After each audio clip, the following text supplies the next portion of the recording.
Hello dear student, मेरे सभी प्यारे विद्यार्थियों, हमारे इस YouTube चैनल पर आप सभी का स्वागत है। जैसा आप सभी को पता है कि हमारे इस YouTube चैनल पर क्लास 9, 10, 11, 12 के हिंदी माध्यम तथा इंग्लिश मीडियम के विद्यार्थियों के लिए इम्पोर्टेंट सब्जेक्ट के वीडियो लेक्चर हम जो है प्रोवाइड कराते हैं। तो जिन्होंने अभी तक हमारे चैनल को सब्सक्राइब नहीं किया वो सब्सक्राइब जरूर कर लेना और बेल आइकन को जरूर प्रेस कर लेना ताकि आप तक लेटेस्ट नोटिफिकेशन जो है पहुँचते रहे। अपने फ्रेंड्स तक शेयर करो, ज़्यादा से ज़्यादा फ्रेंड्स तक शेयर करो प्यारे विद्यार्थियों। देखो, आज के इस वीडियो सेशन में हम बात करने वाले हैं क्लास 11 फिजिक्स के कक्षा 11वीं भौतिक शास्त्र हिंदी माध्यम के विद्यार्थियों के लिए बहुत ही इम्पोर्टेंट रहने वाला है ये जो सेशन है। ठीक है, कक्षा 11वीं के फिजिक्स की बात करेंगे हम लोग, जिसमें मैंने चैप्टर 1 को स्टार्ट किया। ठीक है, चैप्टर 1 को स्टार्ट कर दिया है। चैप्टर 1 को स्टार्ट करके मैंने कुछ बेसिक और जो है आपको सिलेबस के बारे में डिस्कशन कर दिया है। ठीक है, आज हम लोग उसके आगे करते हैं, थोड़ा समझते हैं, फिर से पुरानी बातें थोड़ी सी समझ लेते हैं। भाई आखिर विज्ञान या साइंस होता क्या है, 1 बाय 1 डिस्कस करते जाएंगे। ठीक है, अकॉर्डिंग टू सिलेबस चलते जा रहे हैं हम लोग। तो सबसे पहले हमको विज्ञान या साइंस के बारे में पता होना चाहिए। ठीक है, तो विज्ञान या साइंस के बारे में क्या है, सभी को पता है क्या? विज्ञान या साइंस आखिर होता क्या है? आप पढ़ते आ रहे हो विज्ञान या साइंस को काफ़ी दिनों से, है ना? तो आपको पता होना चाहिए विज्ञान या साइंस आखिर होता क्या है।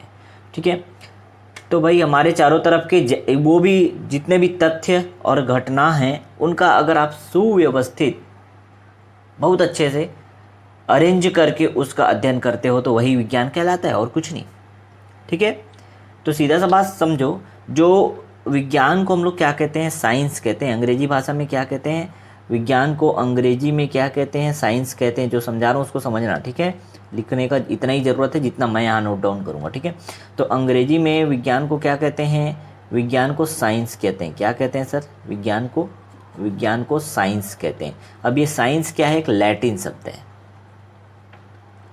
विज्ञान को क्या कहते हैं? साइंस। साइंस जो है क्या है? एक लैटिन शब्द है, लैटिन भाषा का एक शब्द है। ठीक है, जिसका निर्माण जो है कहाँ से हुआ? लैटिन भाषा के शब्द जो है साइंटिया से हुआ। ठीक है, किससे हुआ? साइंटिया से ये जो साइंस है वो बना है। लैटिन भाषा के शब्द साइंटिया से ही बना है। ठीक है, और इसका अर्थ क्या होता है? ये साइंटिया का अर्थ क्या होता है? इसका अर्थ होता है जानना, टू नो, किसी भी चीज़ के बारे में जानना। ठीक है, तो समझ आ गया यहाँ तक का कहानी जो है कि भाई ये जो विज्ञान है या साइंस है वो अंग्रेजी में इसको हम लोग साइंस कहते हैं। जो साइंस जो शब्द है अंग्रेजी का वो लैटिन भाषा के साइंटिया या सिंटिया शब्द से बना है। साइंटिया पढ़ो या सिंटिया। ठीक है, इस शब्द से बना हुआ है, जिसका मतलब क्या होता है? जिसका मतलब या जिसका मीनिंग होता है जानना। यहाँ तक क्लियर हो गया? अब हम अगर परिभाषित करें तो भाई हमारे चारों ओर के साइंस को अगर मैं परिभाषित करूँ तो क्या लिखूँगा? हमारे चारों ओर के तथ्यों व घटनाओं का सुव्यवस्थित, एकदम सरल भाषा में बता रहा हूँ। ठीक है, तथ्यों व घटनाओं का सुव्यवस्थित अध्ययन करना क्या कहलाता है? विज्ञान कहलाता है। बस इतना सिंपल सा है परिभाषा। ठीक है, आराम से लिख लेना आप लोग। ठीक है, समझ आया बात? हमारे चारों ओर तथ्यों व घटनाओं का सुव्यवस्थित अध्ययन करना जो है क्या कहलाता है? विज्ञान कहलाता है। ठीक है, किसी को कोई डाउट नहीं होना चाहिए। बहुत ही सरल शब्दों में मैंने विज्ञान को परिभाषित किया। इससे पहले भी हम लोगों ने फर्स्ट लेक्चर में इसको सीखा था, कोई दिक्कत नहीं है। ठीक है, देखो विज्ञान के बहुत सारे भाग होते हैं। भाई विज्ञान के बारे में हम लोग पढ़े तो विज्ञान के बारे में क्या क्या आ जाएगा? समझना बात को। विज्ञान के बारे में आ जाएगा क्या? भौतिकी, रसायन, जीव विज्ञान, सामाजिक विज्ञान, ये सब आता है।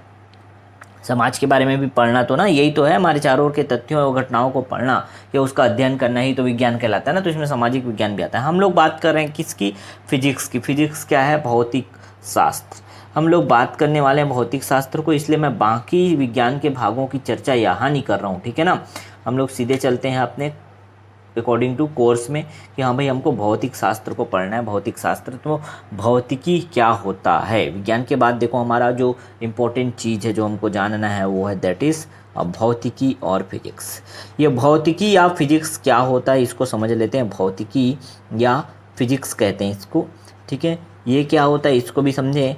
तो भौतिकी का ये जो शब्द है, इंग्लिश वर्ड क्या है, वो फिजिक्स है, ठीक है। तो भौतिकी शब्द की जो उत्पत्ति है ना, उसको संस्कृत भाषा के भौतिक से लिया गया है। भौतिकी शब्द की उत्पत्ति जो है उसको संस्कृत भाषा की जो है ना भौतिक से लिया गया है।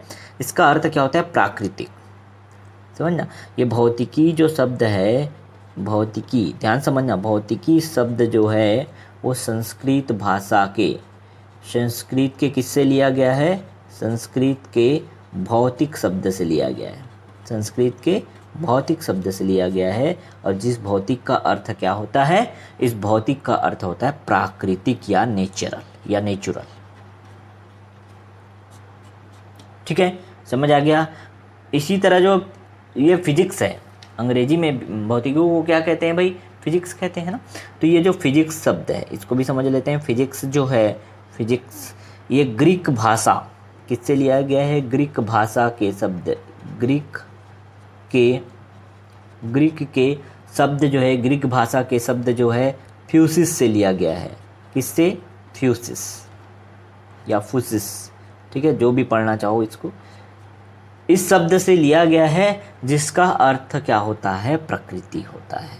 तो कुल मिला के देखो आप भौतिकी बोलो या फिजिक्स बोलो, दोनों में आपको प्रकृति या प्राकृतिक ही कहा गया है।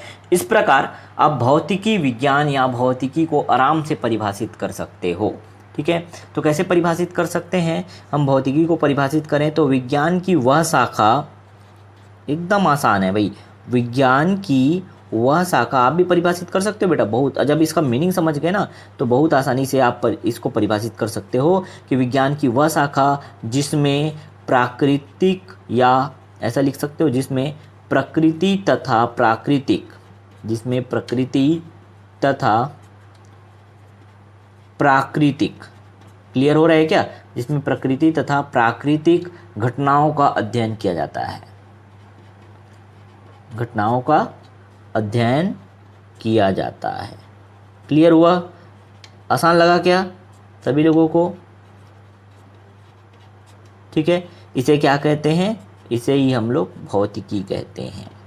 तो बहुत आसान शब्दों में मैंने आपको साइंस का भी परिभाषा, डेफिनेशन यहाँ लिखा है देखो, और यहाँ पे मैंने भौतिकी का भी परिभाषा आपको समझा दिया। तो भौतिकी को पढ़ने से पहले साइंस को जानना जरूरी था, पहले लेक्चर में भी मैंने बताया और भौतिकी के प्रकार को भी मैंने आपको पढ़ाया है ना। अब उतना डिटेल्स मैं यहाँ नहीं पढ़ाने वाला हूँ उनको, बस मैं ज़रा सा आपको परिभाषा से रूबरू कराना चाहता था। क्लियर हो गया क्या सभी लोगों को भाई, ये क्या हो सकता है, परिभाषा क्या हो सकते हैं, ठीक है। किसी को कोई डाउट तो नहीं है अभी तक, आगे देखें, ठीक है।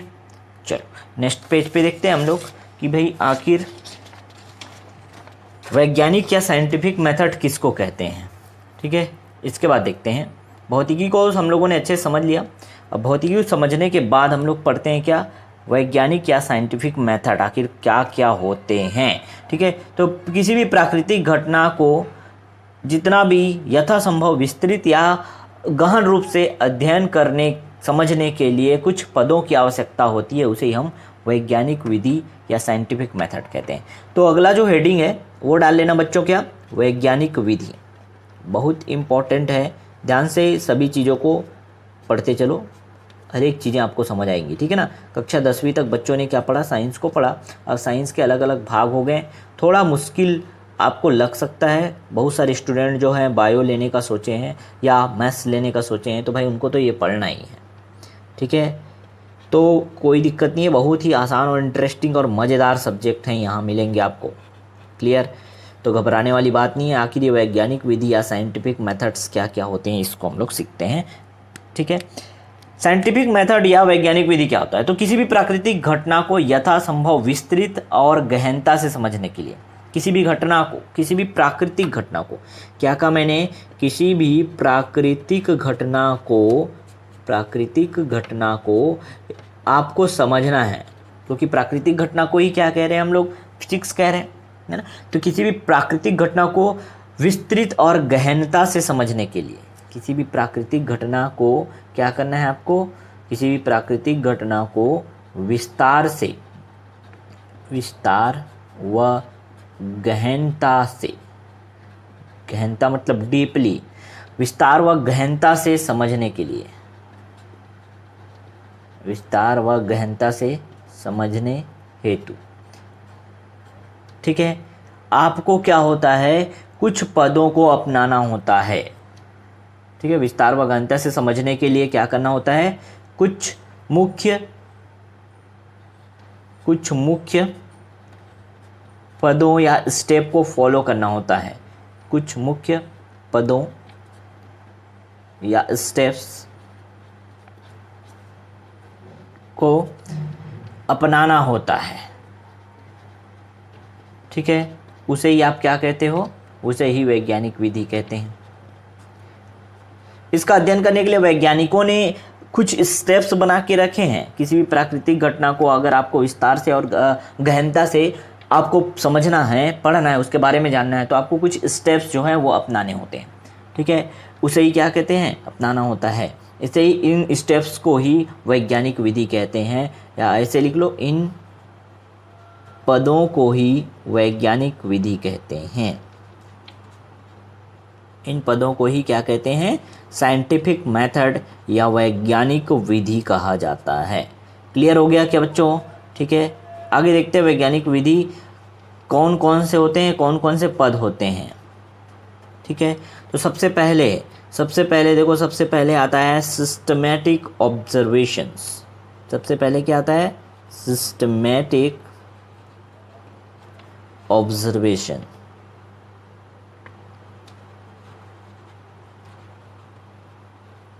ठीक है, हिंदी में इसको लिख देते हैं व्यवस्थित प्रेक्षण।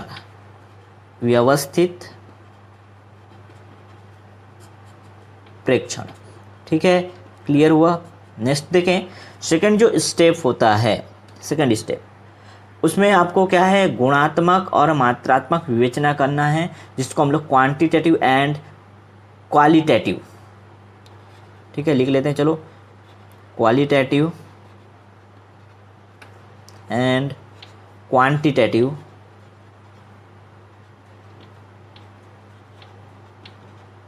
एनालिसिस करना होता है, विश्लेषण करना होता है। किस तरह से विश्लेषण या विवेचना करना होता है उसको लिख लो, तो गुणात्मक और मात्रात्मक विश्लेषण। हिंदी में क्या बोलेंगे इसको, गुणात्मक एवं मात्रात्मक विश्लेषण। दो वैज्ञानिक विधि के बाद देखो तीसरा जो पॉइंट है, तीसरा पॉइंट आता है construction of hypothesis. Construction of hypothesis.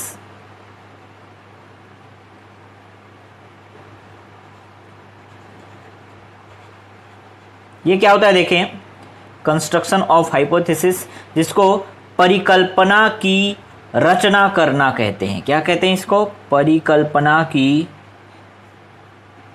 रचना करना। जो हाइपोथेसिस है, जो सोच है, जो परिकल्पना है, उसकी क्या कर दिए, रचना कर दिए, परिकल्पना की रचना। तो ये 3 पॉइंट समझ आए क्या? ये जो हम लोगों ने साइंटिफिक मेथड्स देखा, उनमें 3 पॉइंट समझ आ गया पूरा। इसके बाद आपको क्या करना है, इसी तीसरे पॉइंट में इसका गणितीय प्रतिरूपण भी बनाते हैं। ठीक है, गणितीय प्रतिरूपण 1 बाय 1 सबको समझाऊंगा, पहले इसके बस पॉइंट को लिख रहा हूं मैं। ठीक है, गणितीय प्रतिरूपण। गणितीय प्रतिरूपण, तो ये क्लियर हुआ 3 पॉइंट जो है। अभी देखो 1 बाय 1 थोड़ा थोड़ा डिस्कशन करना है इसके। वैसे हमको क्लास 11 के बेसिस पे अगर देखा जाए तो बस हमको थोड़ा समझना है कि भाई वैज्ञानिक विधि में कौन कौन से स्टेप होते हैं, कौन कौन से जो हैं यहाँ पे चरण होते हैं, इनका बस नाम जानना ज़्यादा ज़रूरी है। ठीक है, वैसे समझाऊंगा मैं। तो नेक्स्ट देखो फोर्थ पे क्या आता है, चौथे नंबर पे परिकल्पना का परीक्षण। नेक्स्ट जो परिकल्पना किया गया उसका परीक्षण करना है। ठीक है, मतलब टेस्टिंग ऑफ हाइपोथेसिस लिख लो, टेस्टिंग ऑफ हाइपोथेसिस। ये जो परिकल्पना था उसका क्या करना है, अब परीक्षण करना है, टेस्टिंग ऑफ हाइपोथेसिस। परिकल्पना का परीक्षण। ठीक है, चलो ये 4 पॉइंट हो गए भाई, परिकल्पना का परीक्षण। नेक्स्ट जो 5th स्टेप है, 5वां और लास्ट जो चरण है वो देख लेते हैं। 5वां चरण नंबर 5, स्टेप नंबर 5 वो क्या है, तो उसमें है सिद्धांत की स्थापना। सिद्धांत की स्थापना, ठीक है, establishment of theory, establishment of theory. Clear. तो ये 5 स्टेप होते हैं, वैज्ञानिक विधि के अंतर्गत रखे जाते हैं। ये है, इसको कहेंगे क्या, सिद्धांत की स्थापना। जो भी अब इतना चीज होने के बाद सिद्धांत जो बना है उसकी अब क्या होगी, स्थापना। ठीक है, इसको एक मैं उदाहरण से समझाऊंगा। बिल्कुल यही सभी पदों को एक साथ हम लोग क्या कहते हैं, वैज्ञानिक विधि कहते हैं। ठीक है, तो ये जो पद दिख रहे हैं 5 के 5 स्टेप, इन सभी पदों को ही क्या कहते हैं, एक साथ इनको हम लोग वैज्ञानिक विधि कहते हैं। ठीक है, तो इन सभी पदों को क्या कहा जाता है, वैज्ञानिक विधि। एक साथ इन सभी पदों को एक साथ, इन सभी पदों का, ऐसा लिख लो, चलो, इन सभी पदों का एक साथ प्रयोग क्या कहलाता है, वैज्ञानिक विधि कहलाता है। ठीक है, चलो इसको एक उदाहरण से समझाऊंगा मैं, एक बहुत ही अच्छे उदाहरण से समझ लेंगे। डिटेल मैं नहीं लिखा रहा हूँ भाई, फिर से कह रहा हूँ मैं। ठीक है, डिटेल मैंने नहीं लिखा, इसको समझाऊंगा अभी। नेक्स्ट पेज में देखेंगे, इसको अच्छे से हम लोग व्याख्या करते हुए समझेंगे। क्लियर है बच्चों। चलो 1 बाय 1 सभी स्टेप को देखते हैं। देखो वैज्ञानिक विधि में सबसे पहले आता है क्या, व्यवस्थित प्रेक्षण, सिस्टमेटिक ऑब्जर्वेशन या क्रमबद्ध प्रेक्षण। आखिर होता क्या है ये, इसको देख लेते हैं। तो किसी भी समस्या के समाधान के लिए वैज्ञानिक जो है सर्वप्रथम क्या करते हैं, सुव्यवस्थित प्रयोग करते हैं। सुव्यवस्थित प्रयोग करके क्रमबद्ध प्रेक्षण को प्राप्त करते हैं। उनके आधार पर ही वो कुछ आंकड़े एकत्रित करते हैं। समझ आ रहा है बात। तो सबसे पहला काम क्या होता है, व्यवस्थित प्रेक्षण या क्रमबद्ध प्रेक्षण। इसमें लिख लेना, किसी समस्या के समाधान के लिए वैज्ञानिक, या ऐसे सीधा लिखो, वैज्ञानिक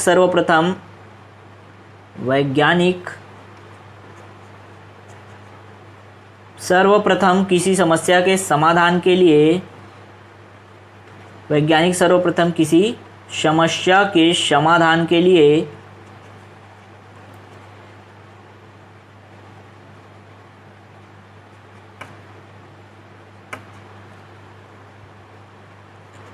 सुव्यवस्थित प्रयोग द्वारा क्या करते हैं, वो सुव्यवस्थित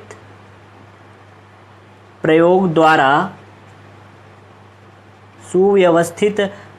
द्वारा क्रमबद्ध प्रेक्षण प्राप्त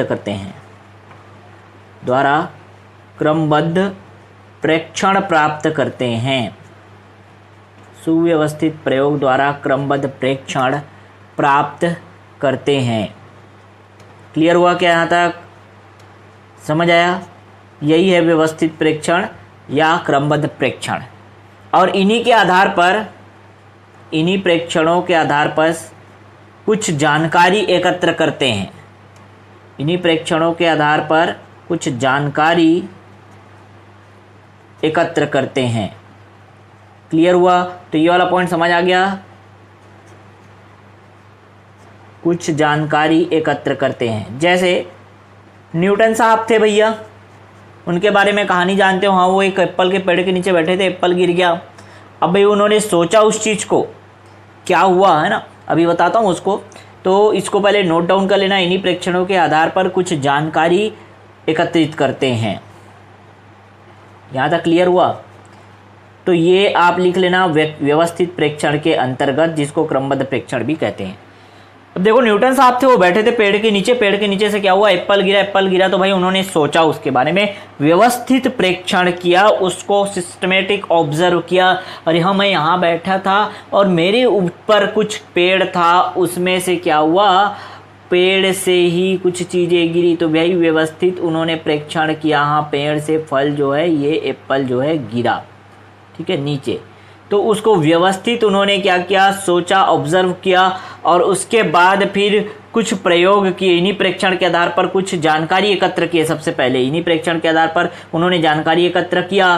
क्या एकत्र किया कि भाई हाँ भाई एप्पल गिरा, उसमें कुछ द्रव्यमान तो था, ठीक है, और एप्पल नीचे क्यों गिरा, तो उसको सोचने के लिए फिर उन्होंने क्या किया, भाई कहीं ना कहीं एप्पल को कोई चीज़ खींच रहा है या कोई बल लग रहा है नीचे की ओर, उन्होंने इस चीज़ों को सोचा। तो इस तरह से मतलब एक आप किसी भी तरह से उदाहरण को समझ सकते हो, ठीक है, क्लियर हुआ। नेक्स्ट देखिए सेकंड पॉइंट क्या था। सेकंड पॉइंट था हमारा क्या, क्वालिटेटिव एंड क्वांटिटेटिव एनालिसिस, गुणात्मक एवं मात्रात्मक विश्लेषण, ठीक है, गुणात्मक एवं मात्रात्मक विश्लेषण, गुणात्मक एवं मात्रात्मक विश्लेषण। ये एनालिसिस क्या है, किस तरह का एनालिसिस है ये बता देता हूं मैं, ठीक है। Qualitative and quantitative, qualitative and quantitative analysis, clear है।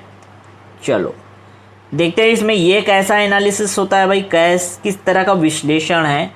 तो इसमें क्या हुआ, देखो ऊपर की कहानी को ही आगे कंटिन्यू लेके चल रहे हैं कि भाई एप्पल जो गिरा तो उसका कितना वेट था, उसका द्रव्यमान कितना था, इन सब बातों को अध्ययन करना ही गुणात्मक एवं मात्रात्मक विश्लेषण कहलाता है। सीधा इस स्टेप में क्या होता है, तो इस चरण में वैज्ञानिक जो हैं, लिख लेना, इस चरण में वैज्ञानिक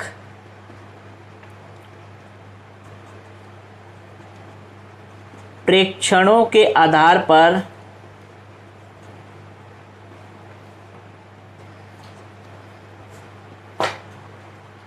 आंकड़े एकत्र कर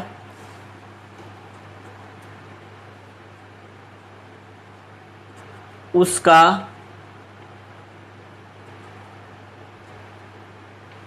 मात्रात्मक मतलब समझ रहे हो ना, मात्रा, ठीक है, क्वांटिटी, मात्रात्मक एवं उनके गुणों का अध्ययन करता है, मतलब गुणात्मक अध्ययन करते हैं, गुणात्मक अध्ययन करते हैं या विश्लेषण करते हैं, ठीक है, अध्ययन या विश्लेषण करते हैं। क्लियर हुआ, ये भी पॉइंट समझ आया सभी लोगों को। चलो नेक्स्ट देखें, 2 पॉइंट समझ आ गया। थर्ड जो है वो क्या कहता है, थर्ड पॉइंट, चलो थर्ड नंबर तक समझ आया, सेकंड नंबर तक समझ आ गया, सेकंड स्टेप समझ आ गया। थर्ड को देखते हैं।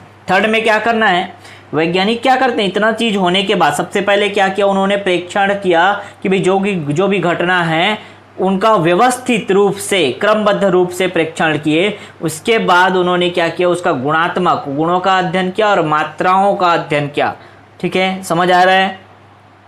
क्वांटिटी और क्वालिटी का यहाँ पे अध्ययन किया गया, ये विश्लेषण किया गया।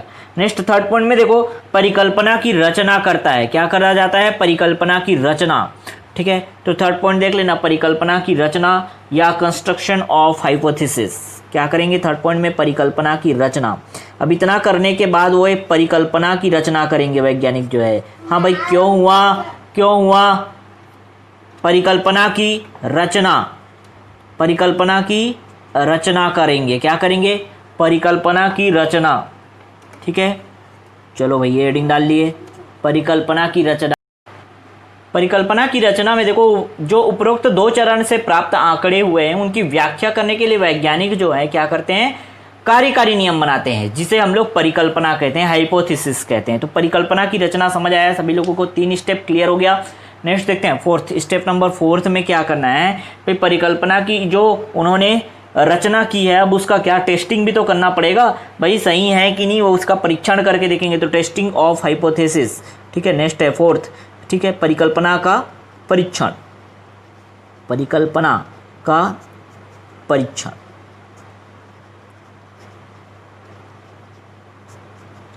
ठीक है। टेस्टिंग ऑफ हाइपोथेसिस,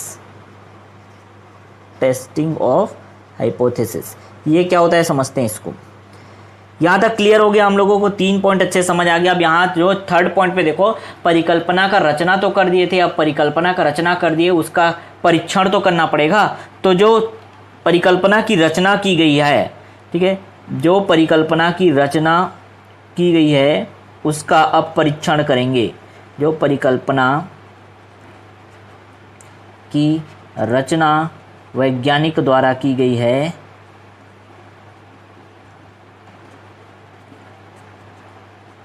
उसका क्या करना है, वैज्ञानिक द्वारा की गई है उसका परीक्षण करना है, ठीक है, उसका परीक्षण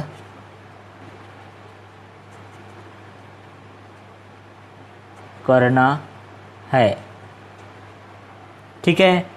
तो इस स्टेप में क्या होता है समझ आ गया भाई, परिकल्पना जो की है उसका टेस्टिंग करेंगे तभी जाके वो स्वीकृत होगा, आगे के लिए बढ़ेगा, ठीक है। नेक्स्ट और लास्ट देखते हैं, यहाँ पे लास्ट स्टेप क्या है, लास्ट स्टेप है एस्टैब्लिशमेंट ऑफ थ्योरी, सिद्धांत की स्थापना, ठीक है। चलो नेक्स्ट फिफ्थ जो देख लेते हैं, एस्टैब्लिशमेंट ऑफ थ्योरी, सिद्धांत की स्थापना। इतना अगर सब चीज़ सही हो जाता है तब जाके सिद्धांत की स्थापना होती है। कोई भी एक सिद्धांत जो है तब बन के आता है जिसको हम पढ़ते हैं, ठीक है, हम इसको पढ़ते हैं। तो इतने सारे स्टेप से गुजरना पड़ता है। वैज्ञानिकों ने काम किया और सीधा सिद्धांत बना दिया, ऐसा नहीं है भैया ना। एस्टैब्लिशमेंट ऑफ थ्योरी,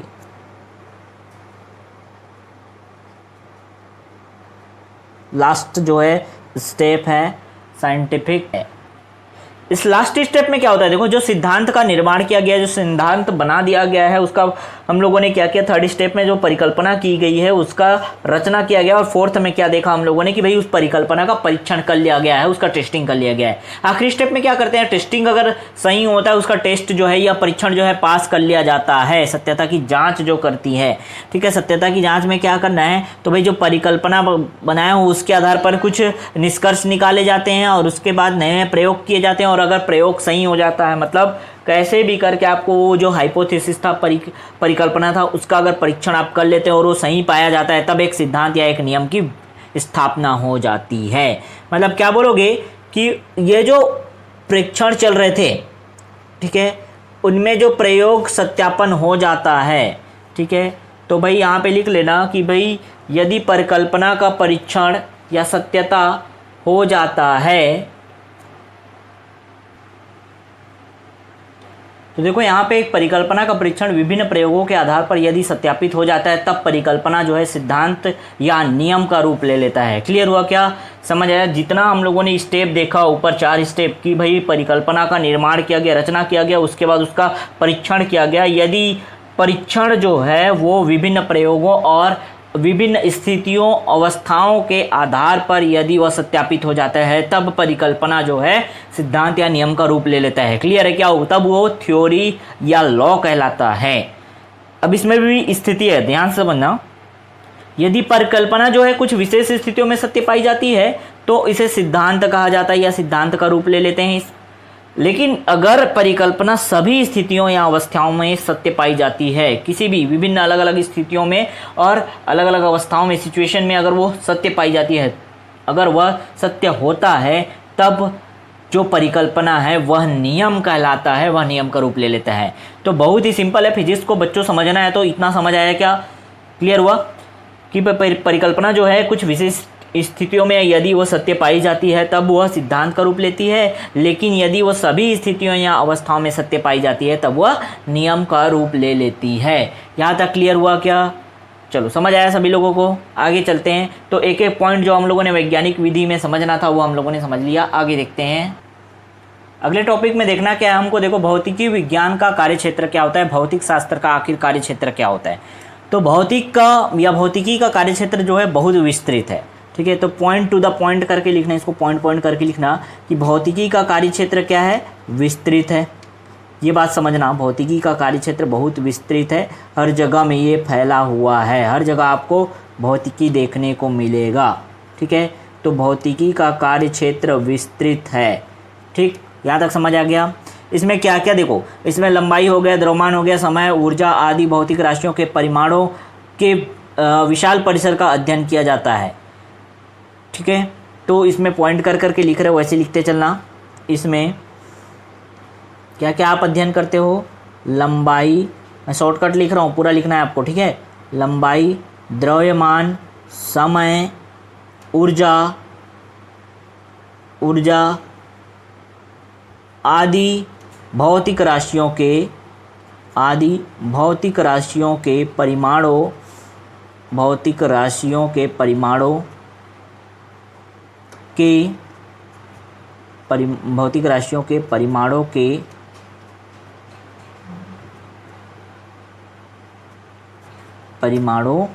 के विशाल परिसर मतलब समझ रहे हो, रेंज का, बहुत ज़्यादा रेंज, ठीक है। तो विशाल परिसर का अध्ययन किया जाता है। यहाँ तक क्लियर हुआ क्या? ठीक। नेक्स्ट देखें, नेक्स्ट पॉइंट क्या है भाई, समझ आ गया? दोनों पॉइंट समझ आया कि इसका कार्यक्षेत्र बहुत विस्तृत है। इसमें आप लंबाई ले लो, द्रव्यमान ले लो, समय ले लो, है ना, ऊर्जा ले लो, इन सब के परिमाणों के विशाल जो परिसर हैं उनका अध्ययन किया जाता है।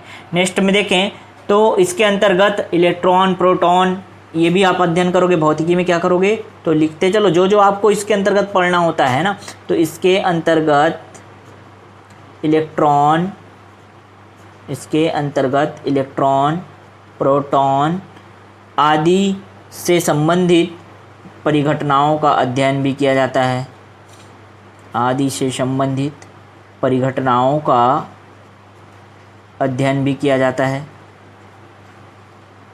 क्लियर हुआ ये भी? मतलब उतना करने के साथ साथ यहाँ इन लोगों का भी, इलेक्ट्रॉन, प्रोटॉन जैसे कण हैं, उनका भी अध्ययन किया जाता है। क्लियर?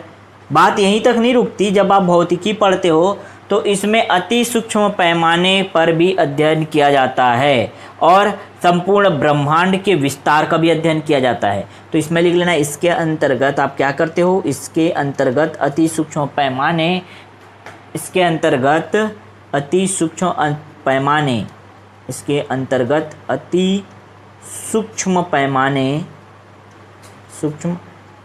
के साथ साथ, अति सूक्ष्म पैमाने मतलब समझ रहे हो क्या?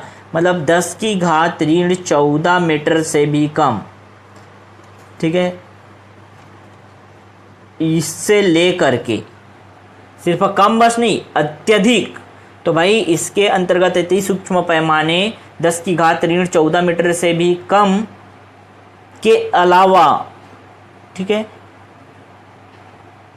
तथा संपूर्ण ब्रह्मांड के विस्तार का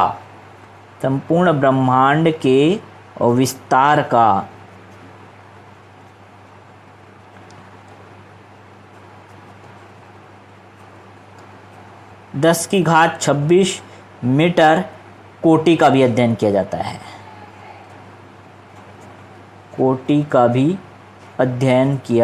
है। क्लियर है? तो सब पॉइंट को ध्यान से समझना है। मतलब इसका क्षेत्र कितना है ये बताने की कोशिश करें इस पॉइंट में, और कुछ नहीं, बस। क्लियर है ना? जिस क्षेत्र में मतलब भौतिकी आता है उस क्षेत्र को आपको अच्छे से बताना है, ठीक है। यहाँ पे देखो, जैसे अगर हम लोग एक उदाहरण देखें तो इलेक्ट्रॉन का द्रव्यमान कितना होता है, लगभग 10⁻30 किलोग्राम ले सकते हैं। वहाँ से लेके, इलेक्ट्रॉन से लेके जो संपूर्ण विश्व का द्रव्यमान है 10⁻55 किलोग्राम लगभग, इन सब का अध्ययन करते हैं। बात समझ आ रहा है? बात क्लियर हुआ? ठीक है, उदाहरण यहाँ पे लिख देता हूँ। तो इसका कार्यक्षेत्र समझ आया? देखो एक उदाहरण से समझा रहा हूँ भाई, उदाहरण करके लिख लेना। उदाहरण करके इसका कार्यक्षेत्र कितना विस्तृत है, कितना फैला हुआ है, ठीक है। तो इसमें हम लोग क्या करते हैं, ध्यान समझना। एक उदाहरण ले रहा हूँ भाई कि भाई अगर हम लोग द्रव्यमान के लिए अगर बात करें, द्रव्यमान का उदाहरण ले रहा हूँ। देखो द्रव्यमान को कितना हम लोग, द्रव्यमान और लंबाई, द्रव्यमान और समय की बात क्यों ना, तो द्रव्यमान में एक उदाहरण लेता हूँ। चलो भाई, द्रव्यमान में मतलब आप एक इलेक्ट्रॉन का अध्ययन भी इसमें कर रहे हो, एक इलेक्ट्रॉन का अध्ययन कर रहे हो, मतलब इलेक्ट्रॉन का द्रव्यमान कितना, 10⁻30 किलोग्राम लगभग इलेक्ट्रॉन का द्रव्यमान। यहाँ से लेकर के आप जो विश्व का द्रव्यमान कितना, 10⁻55 किलोग्राम। समझ रहे हो बात को? मतलब इतना छोटे द्रव्यमान से लेकर के उतने बड़े द्रव्यमान 10⁵55 मतलब किसका द्रव्यमान है? विश्व का द्रव्यमान, उतने तक का अध्ययन आप इसमें कर रहे हो। इसी प्रकार अगर हम समय की बात करें तो भाई समय में भी देखो, समय में भी आप कर सकते हो क्या, बहुत छोटे पैमाने से लेकर बहुत बड़े पैमाने तक काम किया जाता है। ठीक है, तो समय के परिसर जैसे 10⁻22 सेकेंड से लेकर 10⁻18 सेकेंड तक का यहाँ पे अध्ययन या परिसर जो है उसका अध्ययन किया जाता है। तो समझ सकते हो भौतिकी का कार्यक्षेत्र बहुत वृहद है, बहुत ज़्यादा फैला हुआ है। हर भाग में, हर डिपार्टमेंट में भौतिकी का रोल रहता है। क्लियर हो रहा है ना? इस अध्याय में हमको इन्हीं चीज़ों को पढ़ना है, भौतिकी की आखिर यहाँ पे काम क्या है, भौतिकी किन किन जगहों में उपयोग होता है, इन सबको आपको अच्छे से इस अध्याय में पढ़ना है। तो बस ये बेसिक सा कॉन्सेप्ट समझ आ रहा है क्या? क्लियर हुआ? यहाँ तक क्लियर हुआ? चलो देखते हैं नेक्स्ट टॉपिक जो है क्या है, भौतिकी विज्ञान में उत्तेजना।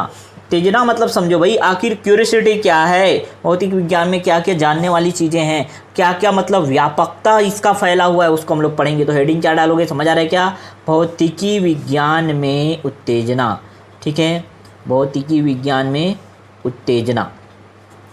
देखो बच्चों बता दूं मैं, ये जो अध्याय है उतना इंटरेस्टिंग नहीं है, पूरा थ्योरेटिकल है, थ्योरी ही आपको पढ़ना है। लेकिन इसको थ्योरी है, इसका मतलब आप इसको रट्टा नहीं मानने बैठोगे। ठीक है ना, छोड़ नहीं दोगे कि अरे इसको तो हमको रटना ही है। बस सब स्टूडेंट के दिमाग में ये होता है, ये थ्योरी है, इसको रटना है, कहीं से भी रट लेना है।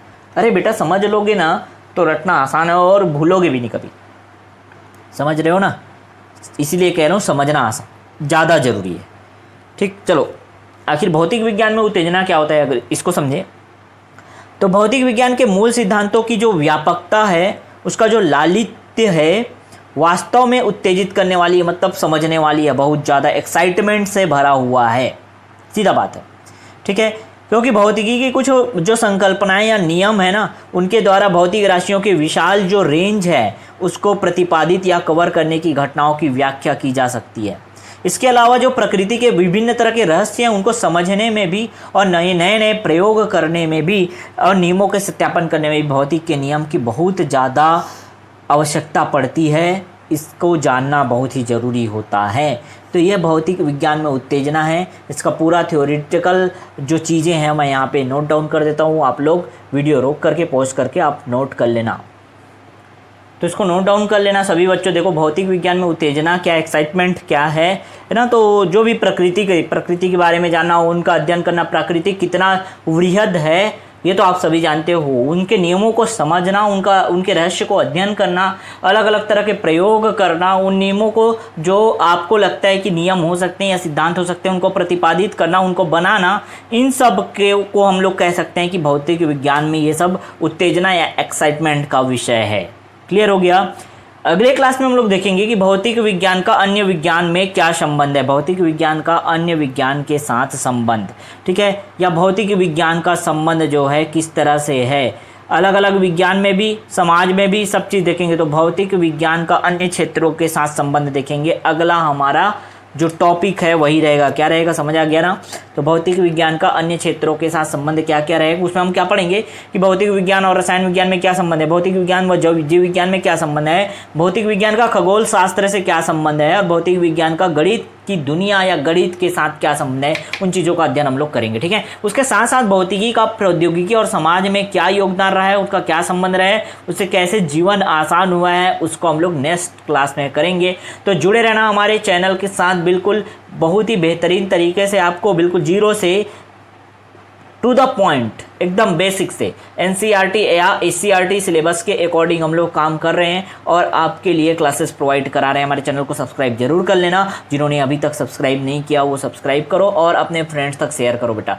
ठीक है, ज़्यादा से ज़्यादा अपने फ्रेंड्स तक शेयर करना है। हिंदी माध्यम और इंग्लिश माध्यम के दोनों तरह के क्लासेस हमारे इस यूट्यूब चैनल पर प्रोवाइड कराते हैं हम। ठीक है, तो अपने फ्रेंड्स तक शेयर करो। वीडियो अच्छा लगे तो लाइक करो। नेक्स्ट क्लास में मिलते हैं। ओके, तब तक के लिए बाय बाय।